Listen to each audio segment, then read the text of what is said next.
আমার বাপ রে কয় যাওরা, আর আমি ওই শুয়োরের বাচ্চারে ছেড়ে দিব নাকি?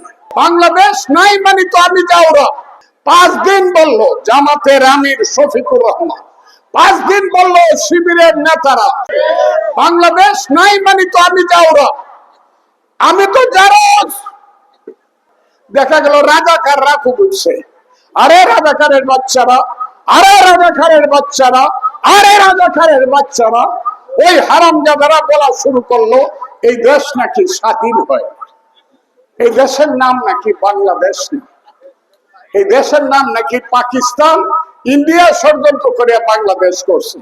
5 দিন বললো জামাতের আমির শফিকুর রহমান, 5 দিন বললো শিবিরের নেতারা, কেউ কথা বলে না।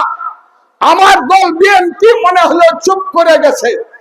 বড় ভাই কথা কয় বা ছোট ভাই কথা কয়, প্রতিবাদ করে কার্য করব।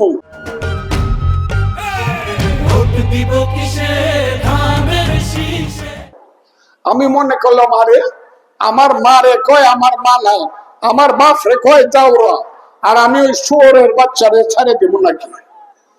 কথাটা বুঝছেন না? বাংলাদেশ নাই মানে তো আমি যাওরা। আমি তো জারজ। আমি আমার নারীতে টিপ দিলাম, আমি আমার বুকে ধরলাম যে আমি জীবিত আছে কিনা, আমার নাম ফজলুর রহমান কিনা। আমি জিজ্ঞাসা করলাম মনে মনে, আমি যদি সত্যের জন্য প্রচার না করি, মৃত্যুর পরে আল্লাহ আমাকে জিজ্ঞাসা করে, হে ফজলুর রহমান তুমি একাই প্রতিবাদ করতা, যেহেতু প্রতিবাদ করো না কাজেই তুমি যাও দুজকে।